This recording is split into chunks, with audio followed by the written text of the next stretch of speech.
Hariguruchand English tutor চ্যানেলের পক্ষ থেকে সকল ছাত্রছাত্রীদের জানাই ওয়েলকাম। আজ ইংলিশ গ্রামারের উপর নতুন নতুন ভিডিও পাওয়ার জন্য ভিডিওটি কাইন্ডলি সাবস্ক্রাইব, লাইক, কমেন্ট এবং শেয়ার করে দেবে। এর আগের ভিডিওতে আমরা সেন্টেন্স সম্পর্কে জেনেছি। সেন্টেন্স কাকে বলে, কয় প্রকার, কি কি। এবার প্রত্যেকটা সেন্টেন্সকে ধরে ধরে গঠন, কাকে বলে, সব নিয়ে বিস্তারিত আলোচনা করা হবে। তো আমরা এর আগে জেনেছি সেন্টেন্স 5 প্রকার কি কি: assertive sentence, interrogative sentence, imperative sentence, optative sentence, exclamatory sentence. এর মধ্যে প্রথমটা আমরা অ্যাসার্টিভ সেন্টেন্স সম্পর্কে আলোচনা করব। তো অ্যাসার্টিভ সেন্টেন্স কাকে বলে? যে সেন্টেন্স দ্বারা কোনো কিছু সম্পর্কে একটি হ্যাঁ সূচক বা না সূচক বর্ণনা প্রদান করা হয় তাকে অ্যাসার্টিভ সেন্টেন্স বা বর্ণনামূলক বাক্য বলা হয়। এই অ্যাসার্টিভ সেন্টেন্সকে আবার দুই ভাগে ভাগ করা যায়। যেমন 1 নম্বরে অ্যাফার্মেটিভ সেন্টেন্স, হ্যাঁ সূচক বাক্য; নেগেটিভ সেন্টেন্স, না সূচক বাক্য।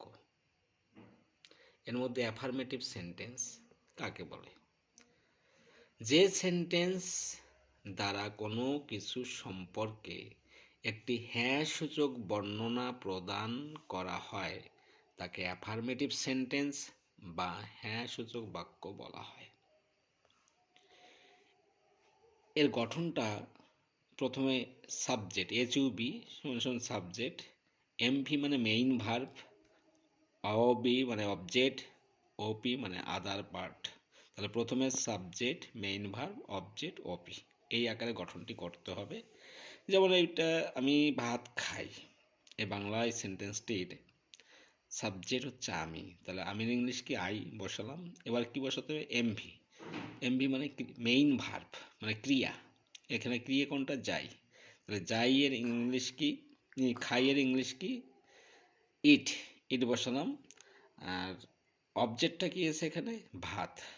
তাহলে ভাতের ইংলিশ কি? রাইস। তেমনি নেগেটিভ সেন্টেন্স, যে সেন্টেন্স দ্বারা কোনো কিছু সম্পর্কে একটি না সূচক বর্ণনা প্রদান করা হয় তাকে নেগেটিভ সেন্টেন্স বা না সূচক বাক্য বলে। এই নেগেটিভ সেন্টেন্স গঠনটি হবে সাবজেক্ট, HV বলতে হেল্পিং ভার্ব, তারপরে plus not, plus MV main verb, plus object, plus OP মানে other part, plus full stop. যেমন সে স্কুলে যাচ্ছে না, তাহলে এই সেন্টেন্সটির সাবজেক্ট বা কর্তাকে সে, সের ইংলিশ কি? হি বসালাম, সাবজেক্ট হয়ে গেল। এবার কি? HVটা টেন্স ধরে করতে হবে। তাহলে এটা যাচ্ছে না কোন টেন্স? Present continuous. এর HVটা am, is, are। তাহলে সাবজেক্ট যেহেতু হি, তার পার্সন সিঙ্গুলার নাম্বার, এই জন্য এখানে কি বসালাম? হেল্পিং ভার্ব হিসেবে ইজ। তারপরে কি বসাতে হবে? নট বসালাম। এবার MV কি আছে? যাচ্ছে মানে যাওয়া, যাওয়ার ইংলিশ কি? গো। যেহেতু এটা প্রেজেন্ট কন্টিনিউয়াস এর জন্য গো এর সঙ্গে ING হয়েছে। তারপর অবজেক্ট কি রয়েছে? To school. তাহলে সে স্কুলে যাচ্ছে না, he is not going to school.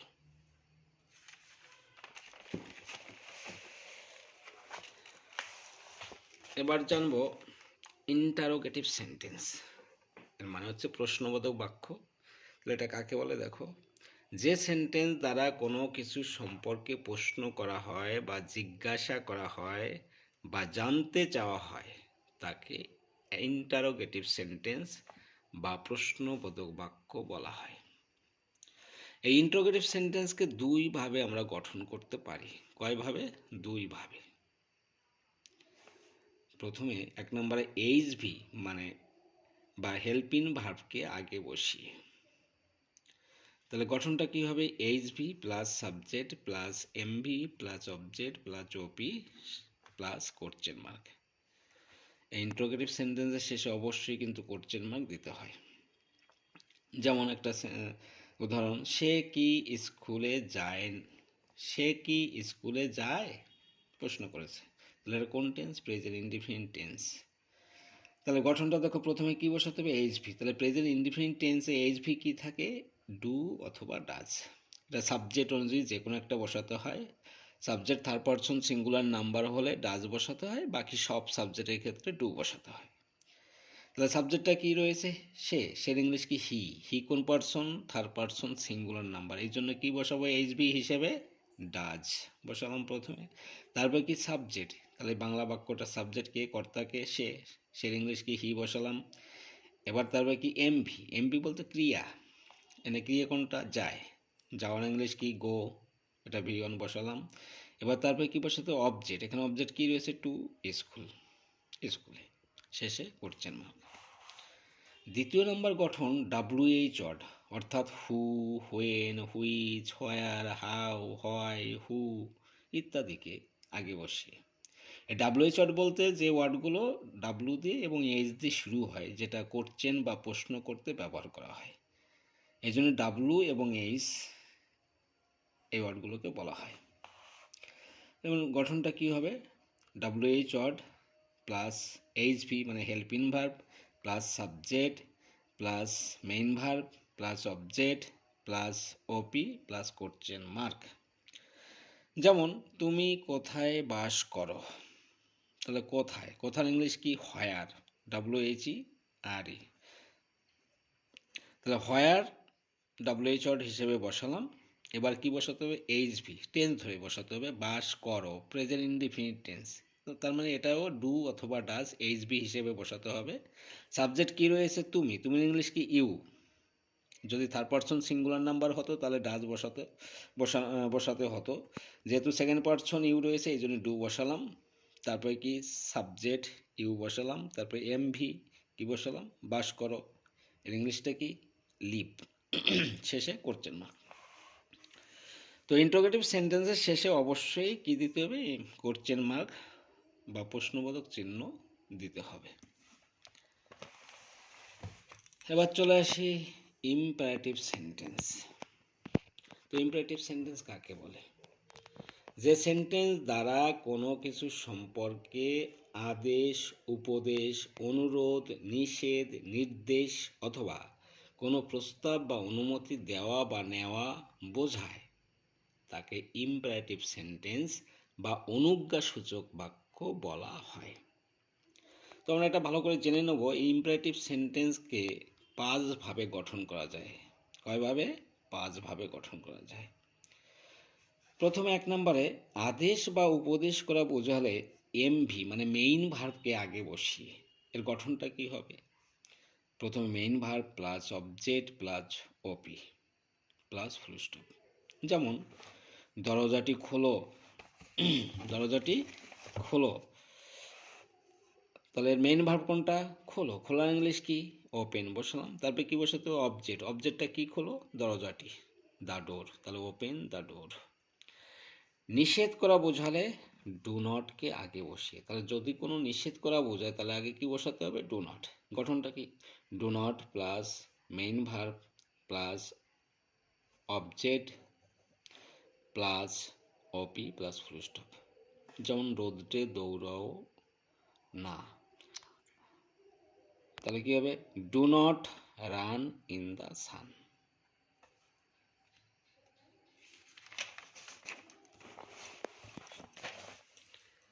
তো অত্যাধিক জোর দিয়ে নিষেধ করা বোঝালে নেভারকে আগে বসিয়ে, তাহলে গঠনটা কি হবে? Never plus MV plus object plus OP plus full stop. যেমন কখনো মিথ্যা কথা বলিও না, অত্যাধিক জোর দিয়ে নিষেধ করা বোঝাচ্ছে, তাহলে কি বসাবো আগে? নেভার। তারপরে কি? এমভি। এমভি এখানে কি ক্রিয়া কোনটা রয়েছে? বলিও না, বলিও। বলার ইংলিশ কি? টেল। এবার কি বলিও না? অবজেক্ট কি রয়েছে? মিথ্যা। মিথ্যা কথার ইংলিশ কি? লাই। নেভার টেল লাই, কখনো মিথ্যা কথা বলিও না। 4 নম্বর হচ্ছে অনুরোধ করা বোঝালে প্লিজ অবলিক কাইন্ডলি কে আগে বসিয়ে। যখনই অনুরোধ করা বোঝাবে, দয়া করা বোঝাবে, তখন আগে কি বসাতে হবে? প্লিজ অথবা কাইন্ডলি। গঠনটা কি? Please oblique kindly plus MV plus object plus ওপি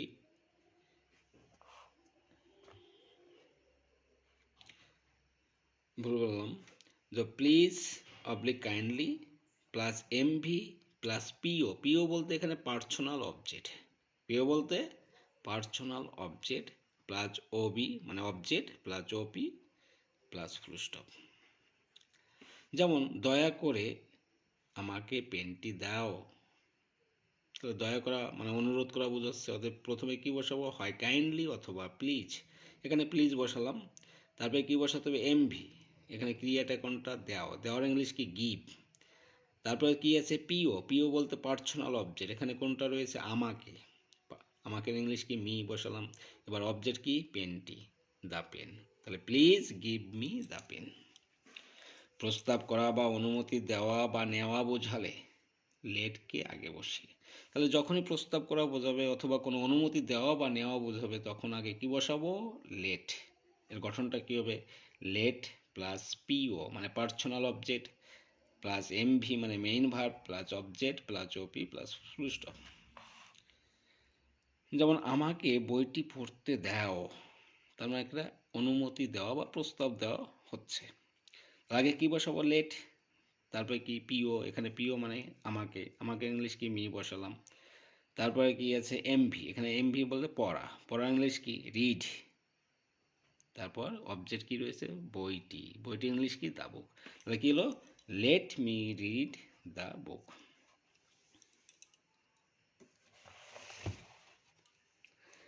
এবার কি? অপটাটিভ সেন্টেন্স কাকে বলে?